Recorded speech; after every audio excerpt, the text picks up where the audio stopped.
So, adakah Sony telah pun menghancurkan karakter yang sangat-sangat ternama dalam Marvel Comics iaitu Spider-Man? Is it true or not? Korang semua boleh komen dekat bawah. Kenapa? Sebab comment section hak milik korang. Dipersilakan. Let's jom!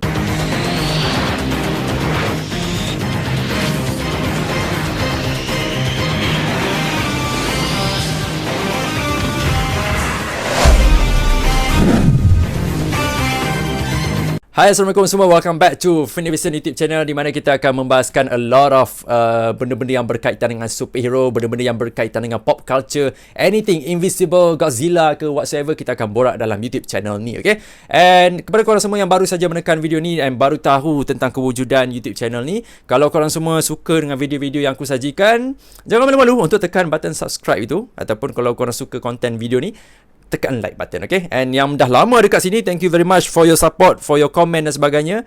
InsyaAllah nanti akan ada giveaway ke, kita tengoklah nanti, okay? So dalam video kali ni kita nak memborakkan tentang satu benda yang hangat jugalah, iaitu pertembungan ataupun sekarang ni ada conflict of interest di antara dua studio yang besar yang mempamerkan cerita pasal superhero juga, iaitu first kita ada Marvel Cinematic Universe aka Marvel Studios, dan satu lagi kita ada SSU ataupun dikenali sebagai Sony Spider-Man Universe, okay? So dua studio ni sekarang ni dia tengah bertelingkah berkaitan dengan satu karakter yang sangat-sangat famous di dalam komik, famous di live action, famous di animated pun famous juga, iaitu karakter yang bernama Spider-Man lah, yang mempunyai fanbase yang sangat ramai. Dan aku pasti yang melihat video ni pun merupakan a fan lah kiranya untuk karakter Spider-Man. Either kau baca komik ke, kau tak baca komik ke, you are a Spider-Man fan lah, senang cerita, okay? So apa yang konflik yang terjadi sebenarnya sekarang ini adalah Sony sekarang ni dia macam slowly tau, dia perlahan-lahan menusuk MCU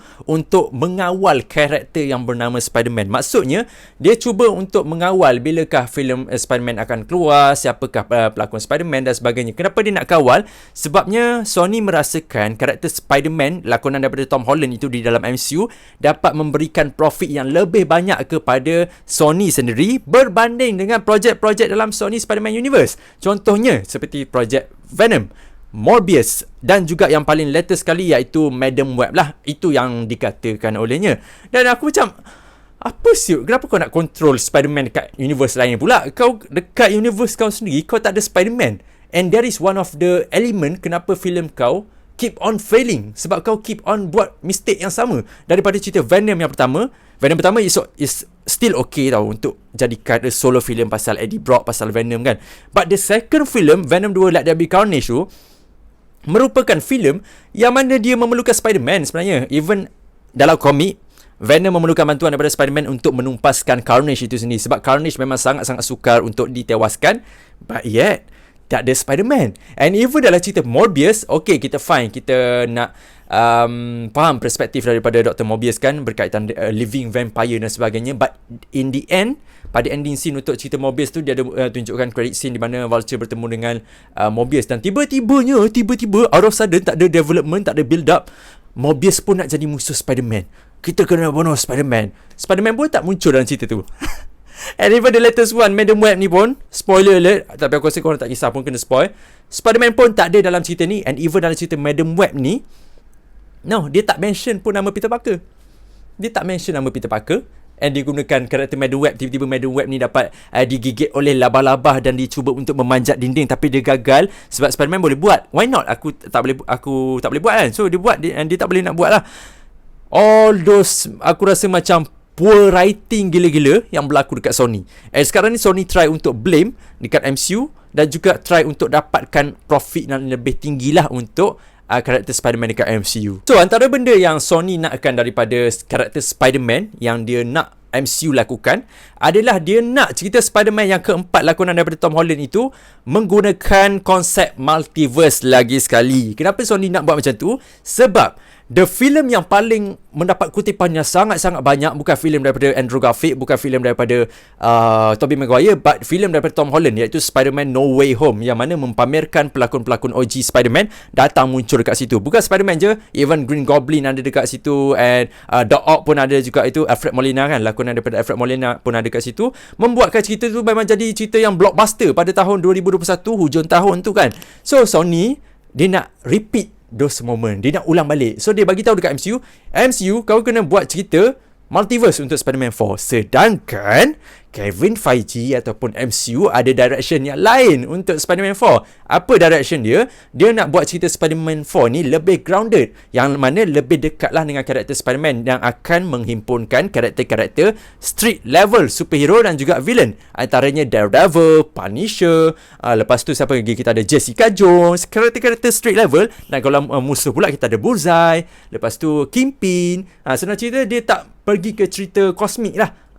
Kevin Feige tak nak buat macam tu, tapi Sony duk desak-desak MCU, so buat macam tu. Sedangkan kita tahulah siapa yang better kat sini. Walaupun MCU sekarang ni pun terumbang-ambing, kita tak dapat deny on that, but Sony lagi terumbang-ambing. Dan sekarang ni dia cuba nak bagi tahu pula kat Kevin Feige kau kena buat multiverse. Sedangkan member tu lagi tahu macam mana nak buat cerita ni. Dan juga yang keduanya, apa yang Sony duk desak-desak sangat dekat MCU kan, dekat Kevin Feige, adalah Sony bagi tahu dekat Sony bagi tahu dekat MCU yang mana MCU perlu keluarkan filem Spider-Man secepat yang mungkin. Secepat mungkin tu bila? Dia nak filem Spider-Man keluar pada tahun 2025. Sony lupa ke? Tahun 2025 merupakan tahun yang sangat-sangat padat untuk MCU. Beberapa buah filem yang akan keluar, filem Thunderbolts lagi, filem Fantastic Four lagi. Lepas tu pula dia nak selitkan cerita Spider-Man pada tahun 2025. Sedangkan cerita itu pun tak ditulis lagi. Sampai ke satu tahap Sony nak MCU dan juga Kevin Feige buat satu keputusan untuk menunda dua buah projek ni, iaitu projek Blade dengan projek Fantastic Four yang akan keluar pada pertengahan tahun depan basically. So dia suruh tunda dua projek tu just because of untuk selitkan filem Spider-Man yang keempat. Lepas tu Kevin Feige rasa macam, apa benda kau merepek ni? Kau tahu tak kita orang ni ada banyak filem yang kita orang kena fokus on. Spider-Man tu kita orang akan buat, cumanya kita orang akan buat lagi lambat lah daripada tahun 2025. Benda-benda ni perlu difokus dulu, macam Thunderbolts, macam Captain America, macam Fantastic Four sendiri, the first Marvel family. So Spider-Man ni boleh chill down dulu, bagi Tom Holland chill down dulu, 2026 baru masuk. Itu yang macam Kevin Feige katakan. Tapi orang-orang dekat Sony, dia bengang lah bila dia dengar Kevin Feige cakap macam tu.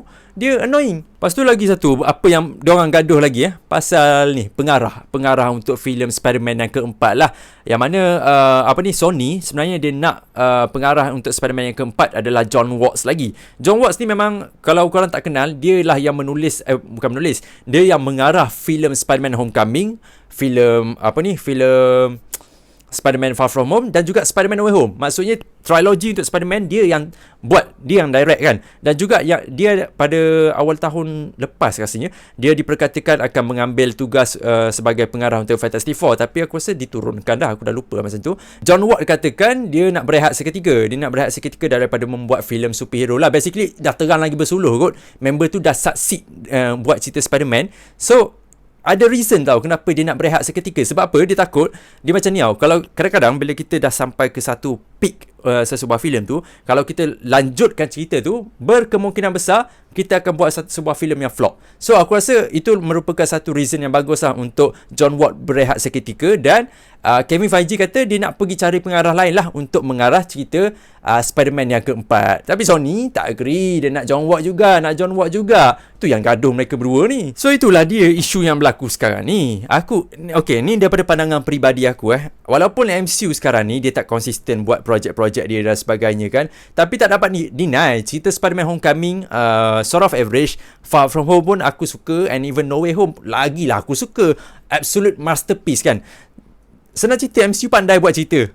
Walaupun kita boleh katakan macam The Marvels teruk ke, ataupun mungkin ada yang tak suka Black Panther Wakanda Forever ke, but secara puratanya MCU lagi pandai buat universe daripada SSU. So Kak Amy Pascal, ataupun ada satu nama yang aku tulis ni, iaitu Tom Rothman selaku chairperson untuk Sony. Diorang semua ni duk gaduh-gaduh sangat nak buat apa, nak cepatkan filem tu lah. Kau tahu tak, bila kau cepatkan filem yang sepatutnya keluar pada tahun sekian-sekian, benda tu takkan jadi okey punya. Kau dah buat benda the same thing kan. Even macam Craven the Hunter sepatutnya keluar tahun lepas, tiba-tiba ditunda setahun tu. Apa benda yang dibetulkan tak tahu. Macam ni cerita Mobius pun tak silap aku sama kak, ditunda juga. Ingat ke adalah Andrew Garfield? Ingat ke adalah penambahbaikan yang akan mengubah impak cerita tu? Tak ada juga. So jangan nak mengajar orang sangat Sony. Tak kira Kak Amy Pascal ke siapa-siapa, Kau buat je universe kau tu lagi bagus. Macam cerita yang akan datang, Driver the Hunter nanti. Buat bagus cerita tu. Ni Madam Web pun dah terciduk kan. Even sebelum cerita tu keluar dekat premiere kan, geng-geng Sony ni bukan Sony Malaysia, Sony dekat Hollywood tu, dia kata macam akan ada sequel untuk filem Madam Web. Sekali filem Madam Web jatuh, menjunam, ramai tak suka, ramai tak memberikan sokongan kepada filem Madam Web, dan juga Madam Web tak dapat kutipan yang banyak dalam beberapa hari dia sudah pun ditayangkan. Tiba-tibanya cancel Madam Web, kami tak akan lanjutkan. Nampak tak? Planning siapa, nak cakap planning MCU taklah perfect, tapi planning dia lagi rough, lagi solid daripada SSU. SSU pula tiba-tiba nak apa ni? Nak take control pasal Spider-Man pula. Apa benda lah. Senang cerita Sony jual je lah karakter right Spider-Man tu bagi MCU buat. And the only thing yang Sony bagus buat untuk karakter Spider-Man ni, instead letak tepi Sony PlayStation Spider-Man game PS tu kan, ataupun Spider-Man Across the Spider-Verse, universe lain pasal Spider-Man, apa perancangan kau nak buat El Muerto lah apa semua akan jatuh ke ambang paling bawah lah, paling dasar lah kalau kau teruskan tanpa Spider-Man.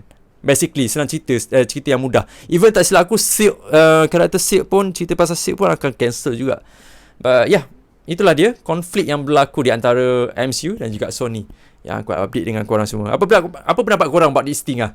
Is it korang agree untuk Sony take over karakter Spider-Man dekat MCU ataupun tak?